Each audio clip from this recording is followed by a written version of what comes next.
Taste Tester Cheyenne here, and welcome to Amazing Places episode 10. I'm here today with Chef Aaron at Cottonwood Kitchen, and he's going to show us a little demonstration today.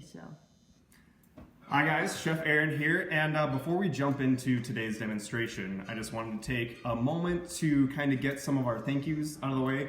So as you know that we've kind of stayed open throughout this whole Corona outbreak thing, so we first wanted to thank you, our patrons, for coming out and supporting us, getting your coffee, getting your kitchen supplies. It's really meant the world to us that you still come out and supported Cottonwood.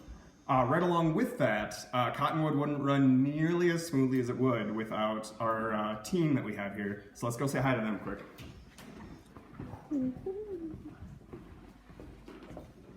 Hey guys! There's our team here at Cottonwood, keeping things running.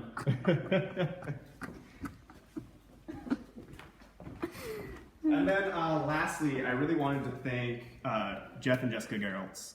They are our owners here at Cottonwood, and they've been putting in monstrous hours, keeping this place running, keeping up on the CDC and federal guidelines, just keeping us up to date on our warehouse situation, keeping stuff on the shelves. They have been here all the time. So we wanted to thank them from the bottom of our hearts because they give us a job to do.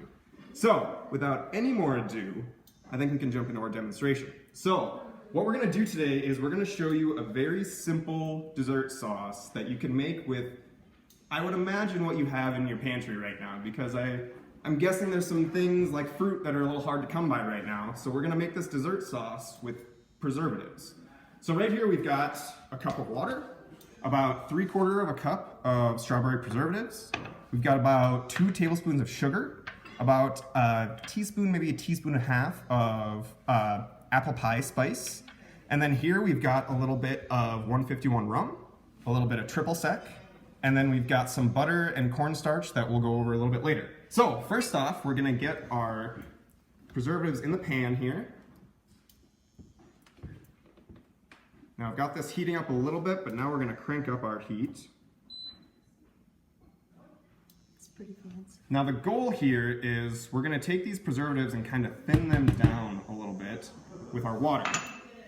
Now you don't necessarily wanna add all of your water yet, because we can always add more. It's really hard to take out. So now we're gonna take and whisk this together as it starts heating up.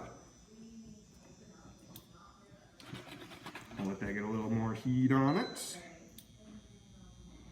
So in the meantime, guys, while this is heating up, I can tell you our hours have stayed the same. We're still open from 9 to 5:30 during the week, and then 9 to 5 on Saturday. And we are absolutely open to the public, but if you want to do deliveries, curbside, we will absolutely do that for you too. So here we go, we're getting a little bit of heat on this now. Now you want to make sure that you get your preservatives nice and broken up into your water here, so that it will basically make a sauce all on its own. Now it's at this point that we're gonna add our apple pie spice. Now the reason I chose this is because it's a nice mixture of nutmeg, cinnamon, and allspice. Now believe it or not, allspice is not all the spices. It is a specific plant that is just called allspice. So we're gonna whisk this in so that it marries nicely with that. Now at this point, you're gonna wanna whisk pretty furiously to try to get those bits of preservatives mixed up, but you gotta remember they're preservatives. So there are chunks of strawberry in here, so it will never fully break up, which is the point. You kinda want those pieces in there. So at this point, we're gonna add a little bit of sugar because preservatives, unlike jelly, are gonna be a little less high in sugar content. So we're gonna add a little bit of that just so that it will help marry our water and our preservatives together, kind of like a binding agent. And then we're gonna get to the fun part here after this cooks down a little bit. So once this all combines, we're gonna add our optional stuff. So I have rum and triple sec here. Now, liquor is traditionally used in dessert sauces to impart a robust flavor, but you don't want the alcohol in it, especially if you're serving it to underage folks. So what you're gonna do is, by imparting this rum and triple sec into this, we are then going to flambe it to cook out the alcohol, and we'll be left with this really nice, fruity, just all the flavors you get with rum and triple sec, but none of the alcohol. So, now that this is getting down, you can kind of see that it's thickening a little bit on its own here. Now is a really good time to add your liquor. So, try to add it in one spot here. And then if you have a propane stove, you can just tip this down and catch your flame on it, but I'm using induction. So I'm gonna use a torch here, and you can see that that flame is now going here. And you just leave it, you just let that, and if it goes out, you wanna make sure you hit it again because you wanna cook all that alcohol out. So we're gonna let this keep going here. You gotta be careful, you don't wanna catch yourself because alcohol fires are very hot. Some of the hottest fires out there. But you do wanna make sure that you get all of that alcohol cooked out here. Now, like I said, this is optional. You can absolutely just do water and sugar and whatever seasonings you wanna do. And you'll know that all the alcohol is cooked out if you touch it with a flame and it doesn't catch anymore. So all the alcohol is cooked out of this, and we're just left with that flavor. So now we're at the point where we're gonna let this sit for about a minute because you want all those flavors to cook and mix together. You want that allspice and that nutmeg to combine with all the flavors we put in. So as this is going, I'll tell you about what we have going on here. So I have a pre-measured amount of cornstarch and water here. Now, I'm gonna wash my hands, even though I just washed them, just to show you that this is my preferred method of mixing cornstarch as a slurry. This is called a slurry. Now, some people will put this into a mason jar and they'll just shake it up, which is fine. Me personally, I know that my slurry is ready by the feel of it.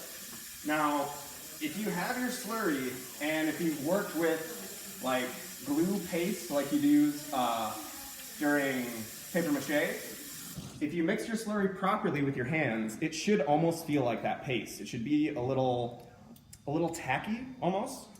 And the reason you don't want to just add straight cornstarch into this is the cornstarch will immediately clump up and you'll have all these disgusting little clumps of cornstarch that nobody wants. So I'm gonna get my fingers in here and remix this up. And you can really, the other reason I use my fingers is then I know that there's no clumps, there's no nothing. You can see how it kind of clings to my skin there. That's a nice slurry right there. So at this point, don't add all of your slurry because you can always add more. And the reason that, and the other thing I forgot to tell you is when you're making a slurry, use cold water because cornstarch will activate and thicken once it's raised to a certain temperature, which is this boiling temperature here. So I'm only gonna add about half of this in, and you'll see immediately it's already starting to thicken. And it will continue to thicken. So give it a moment before you keep adding. And the goal of this is you wanna kinda get it to a thickness of like a good gravy. If you put your spoon in it, here, let me grab a spoon here, I'll show you. If you dip a spoon here, it should coat the back of your spoon, which this is very close. So, like I said, I'm not gonna add any more slurry because I think this will thicken up on its own quite nicely here.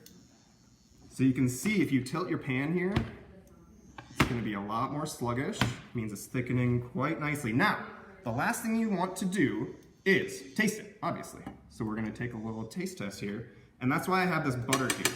If I find that the strawberries or the seasonings or anything is a little too over the top, including the alcohol, that's what the butter here is for. It's gonna kind of balance out all of our flavors. Because right now we have a really robust sweetness, and then there's kind of too much tang from the liquor. So what we're gonna do is we're gonna add about half of that pad, a spoon here, and this butter will help mellow out the sauce, and it will also give it a nice richness too.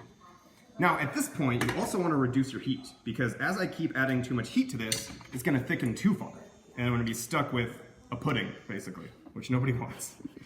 Maybe you do, but not right now. Not today. So, now I'm going to pull this off our heat. And yeah, that is beautiful red sauce. And now our official taste tester gets to tell me what she thinks. Ooh, it's getting serious.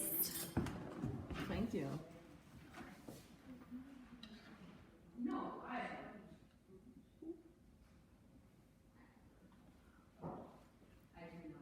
It's really good. It'd be really good on like apple pie. Yeah, apple pie, put it on ice cream. Even if you just have like simple phyllo dough in your freezer, you can just cook that up, put it on. Or if you just want to grab a spoon and just eat some, you can do that too. So guys, thanks for enjoying this with me and our official taste tester. Yeah. And like I said, keep your eyes peeled. We're going to be jumping right back into our classes here in the teaching kitchen here in the next few weeks as things kind of mellow out. So stay tuned. Awesome. Thanks for tuning in to episode 10 of Amazing Places. And this was pretty fun. I enjoyed it. Pretty tasty. Pretty tasty, yeah. So stay tuned.